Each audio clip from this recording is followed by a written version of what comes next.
I've also got a bit of great news, and that is that we've sold the house. So for all of you that have sent good wishes, prayers, good vibes my way, thank you very much, because it worked.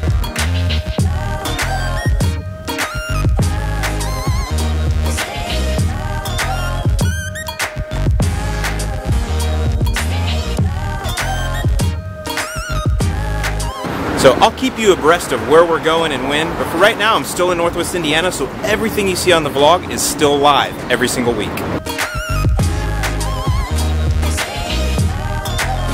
Well, hello and happy Saturday again, lawn care nuts. So today we're going to talk all about crabgrass. It is a super hot day too. I mean, we're like already in the 90s. It's only 11 in the morning, and I will never ever complain about heat. You're just going to have to put up with me sweating like a stuck pig today. And once again, like has been the case all year this year, my lawn is super overgrown because I just can't get to it except once a week. And we're getting rain every single day. Of course, the fact that it's raining every day also means I don't have to water, so it saves on my watering bill. And look at how dark green that is.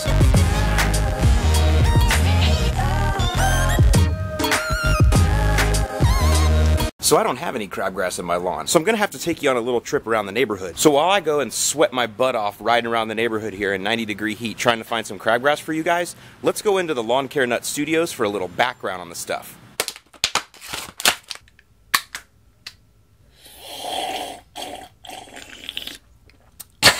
Okay, so here's how crabgrass works. Let's pretend that we're looking at a side view of the lawn, and this is the soil line. So this is the soil down here, and we have turf up here. All right, so let's simulate then some turf. Okay, so here's how crabgrass works. Let's pretend that we're looking at a side view of the lawn, and this is the soil line. Oh, wait a second. Let me, so that's here. This is maybe what your lawn looks like. Okay, all right, so there's our turf, lawn, soil. Okay, and then of course you have also a root system. So the theory of your lawn is on top, the theory of your root system will mirror what's on top. And typically your root system will mirror what's on top, so the theory of your lawn is on top, the theory of your root system is. Alright, so where does crabgrass come into play then? So crabgrass is an annual grassy weed, and the seeds are in your soil already. When soil temperatures hit 60 degrees Fahrenheit, I don't know what that really looks like, 60 degrees, so when soil temps hit 60 degrees in the spring, the crabgrass begins to germinate and grow. So that's typically going to be about May or June. And then of course you start seeing the crabgrass like you are now sometime in, like July and in August, mostly in July here is when you're going to start seeing the crabgrass in your lawn. And of course if you have a thinner lawn, you might be seeing a whole lot more of it.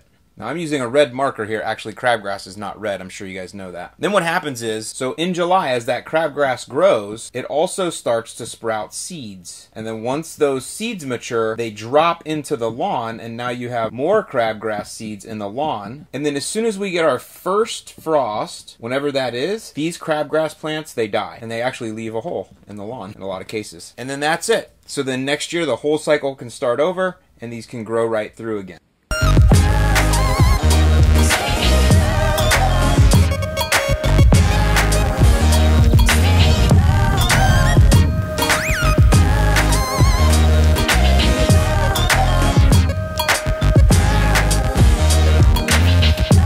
Okay, so first off, this right here, this is not crabgrass. A lot of you think it is, but what it actually is a clumping, wide-bladed tall fescue.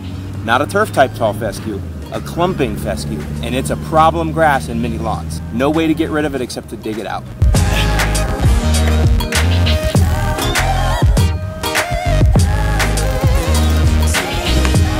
So here's an interesting thing. This is actually crabgrass right here. It's actually growing on this sewer grate. Crabgrass right here is obviously a lot more mature because of all the heat that's radiated off of this grate, so it's already going to seed.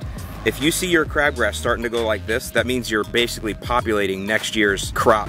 The other thing, there's a lot of crabgrass right around the edges here. The reason that it can come up a lot easier around edges is because there's really no turf or anything for it to compete with, so it can crab its way up through the edges there and sprout and start to take over. And then it's only a matter of time before it starts moving out into the rest of the lawn.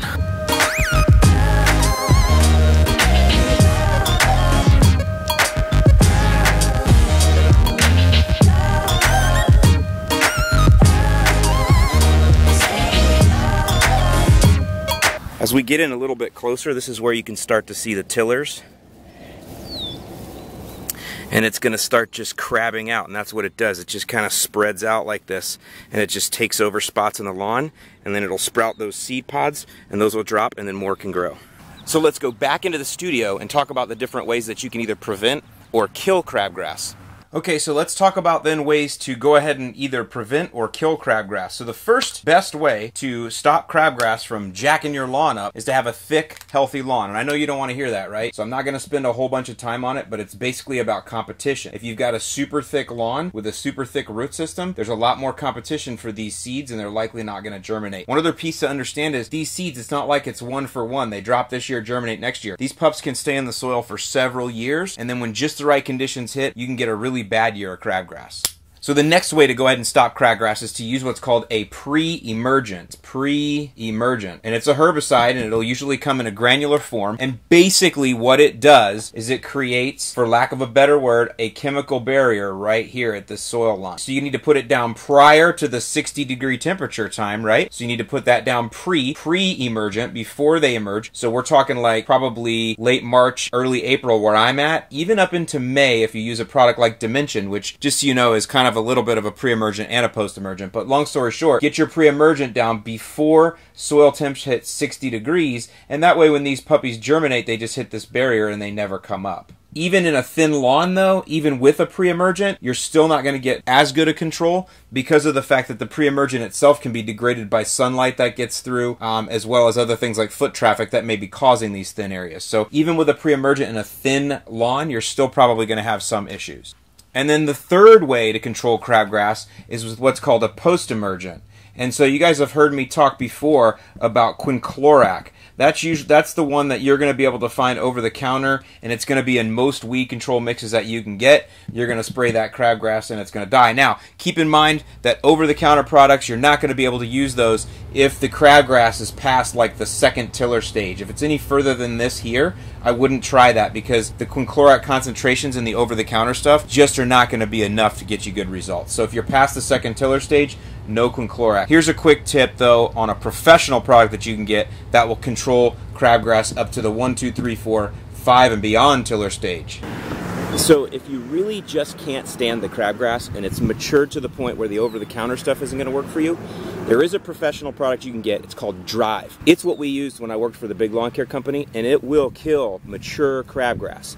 But just keep in mind that crabgrass, it's kind of a hard-bodied plant when it comes to things in the lawn, and it's just going to be dark orange all year. It's not going to disintegrate until after winter. So you're going to have big, dead, dark orange spots on your lawn. Just beware of that. However, it will stop them from germinating and dropping seeds.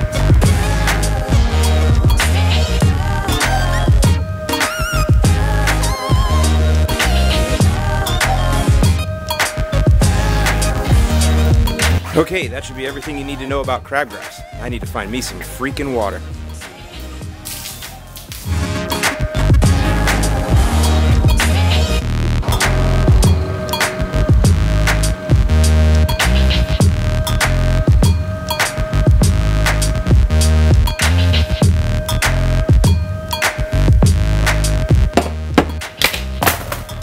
This break, not sponsored by Perrier, but it could be.